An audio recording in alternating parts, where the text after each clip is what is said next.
I never wanted to be rich. Growing up, my parents taught me the value of hard work and humility.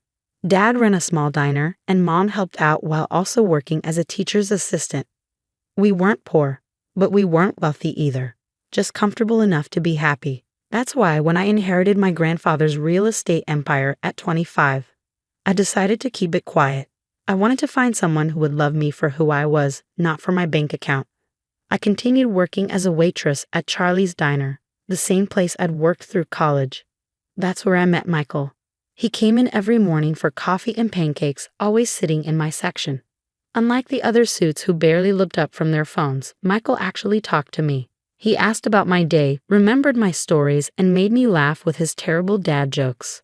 After 3 months of daily pancakes and shy smiles, he finally asked me out. "I know this great little Italian place," he said, nervously fiddling with his tie. "Unless you're sick of serving food and would rather get served for a change." I said yes, and that dinner changed my life. Michael was everything I'd hoped for, kind, funny, and genuinely interested in me, not my wallet. When he told me he was a successful architect, I was happy but not impressed by his status. I fell in love with the man who spent our third date helping an elderly couple change their flat tire in the rain. The trouble started when I met his family, particularly his mother, Victoria Armstrong. The Armstrong family was old money, and Victoria never let anyone forget it. The first time I visited their mansion, she looked me up and down like I was something stuck to her designer shoe. "A waitress," she said, her voice dripping with disdain. How quaint. Michael always had a charitable heart. Michael defended me, but Victoria's comments only got worse over time. She'd make pointed remarks about my simple background, my limited education. I had a business degree, but apparently that wasn't good enough. And my unfortunate career choice. Still, I loved Michael, and he loved me. We got married in a simple ceremony that Victoria called embarrassingly modest. I didn't care. I was happy, and my secret fortune remained safe in the various corporations and trusts my grandfather had set up. Everything changed at Victoria's annual summer gala. She'd been planning it for months, inviting Boston's elite to show off her mansion and her social status. The morning of the party, my lawyer called with interesting news. The deed to Victoria's precious mansion had finally cleared. I'd bought it through one of my shell corporations, along with most of the properties in her exclusive neighborhood. I almost told Michael about my wealth that morning, but Victoria's behavior at the party changed everything. I arrived early to help set up, wearing a simple but elegant blue dress. Victoria took one look at me and sneered. "Oh dear, is that off the rack?" "Well, I suppose it's the best you could do on a waitress's salary." I ignored her, like always. The party started, and Victoria's mansion filled with Boston's wealthy and powerful.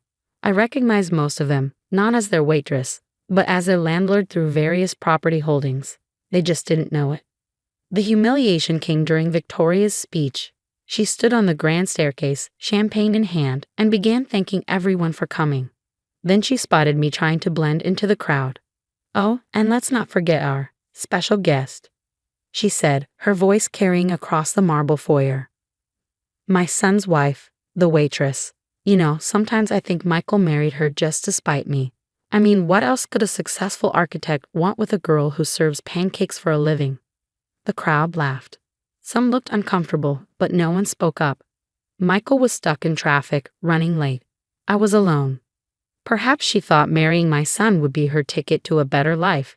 Victoria continued, clearly drunk on both wine and attention. "But darling, you'll always be what you are. A worthless waitress playing dress-up in our world." I felt hundreds of eyes on me. Victoria's words hung in the air, sharp and cruel. But instead of crying or running away, I smiled. A calm, knowing smile that seemed to unnerve Victoria slightly. "Thank you for your hospitality, Victoria," I said quietly. "I'll see myself out." As I walked to my car, I pulled out my phone and called my lawyer.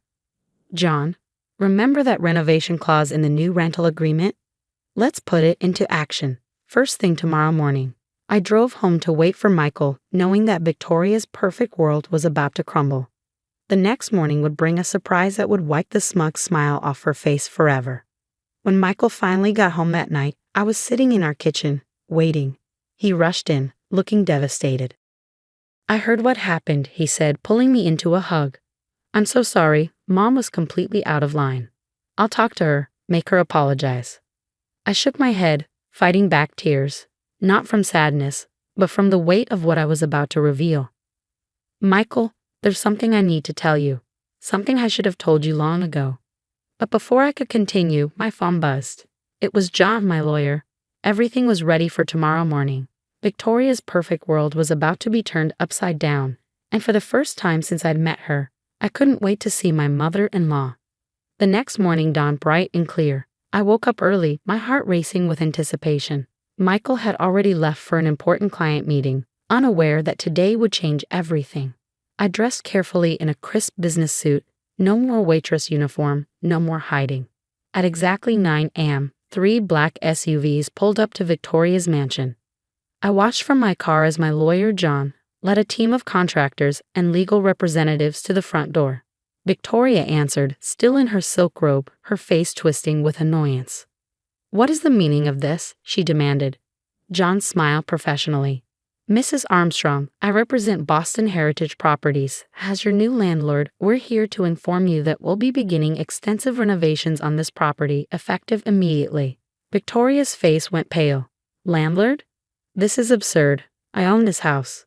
"Not anymore," John replied, handing her a thick envelope. "The property was purchased last month by my client. As per the agreement your lawyer signed, you're now renting with a mandatory renovation clause." "This is impossible," Victoria screeched. Who dares to?" That was my cue. I stepped out of my car and walked up the marble steps, enjoying the way Victoria's eyes widened in disbelief. "Hello, Victoria," I said calmly. "Surprise." She staggered back, gripping the doorframe. "You? But you're a waitress." I smiled, thinking of my grandfather and everything he taught me about business. "I am many things, Victoria. A waitress, yes. I'm also the owner of this house, most of the properties in this neighborhood, and about 60% of the commercial real estate in downtown Boston." The contractors started moving in equipment as Victoria stood frozen in shock. "The renovation will take about 6 months," I continued, "during which time you'll need to vacate the premises. Of course, as your landlord, I'm required to offer you alternative accommodation." I handed her a glossy brochure for a modest apartment complex across town. "It's not quite up to your usual standards, but it's the best I could do on such short notice. Unless you prefer to stay with your sister in Connecticut." Victoria's face turned an alarming shade of red. He planned this. All along, you were just waiting to humiliate me." "No, Victoria," I said firmly. "I kept my wealth secret because I wanted people to know me for who I am, not what I own. You're the one who chose to judge me, to humiliate me, to treat me like I was worthless because of my job." Just then, Michael's car pulled into the driveway. He got out, staring in confusion at the scene before him. "What's going on?" he asked, looking between me and his mother. Victoria launched into a hysterical explanation, but I held up my hand. "Michael, remember what I tried to tell you last night? It's time you knew the truth." Over the next hour, sitting in what was now technically my living room, I told my husband everything. About my grandfather, the inheritance, why I kept it secret. Michael listened quietly, his expression unreadable. "So all this time," he said finally, "you were worried I might want you for your money?" I nodded, tears forming in my eyes. "I loved you for who you are, Michael. I wanted to be sure you loved me for who I am too." He pulled me into a tight hug. I fell in love with a kind, hard-working waitress who always had time to help others and never looked down on anyone. Finding out she's also a secret real estate mogul doesn't change anything except maybe where we go for vacation. Victoria, who had been unusually quiet, suddenly found her voice. "Michael, can't you see? She deceived us. She made fools of us." Michael turned to his mother, his expression hardening. "No, Mom, you made a fool of yourself. All those times you mocked and belittled my wife, you showed everyone exactly who you are. The only difference is now they know who she is too." Over the next few weeks, Victoria's perfect world crumbled. The renovation forced her to move to the apartment I'd offered. Her sister mysteriously had no room for her. Her social circle buzzed with the news that the waitress they'd all laughed at was actually their landlord. But the real change came 3 months later. I was leaving Charlie's Diner after my usual Saturday morning shift. Yes, I still worked there, because I loved it, when Victoria walked in. She looked different, humbler. I've been doing a lot of thinking, she said quietly, about who I am, about how I treat people. I owe you an apology. I studied her face, seeing genuine remorse for the first time. Would you like some coffee? I asked. I make a pretty good cup for a worthless waitress. She flinched at her own words being thrown back at her. I deserve that.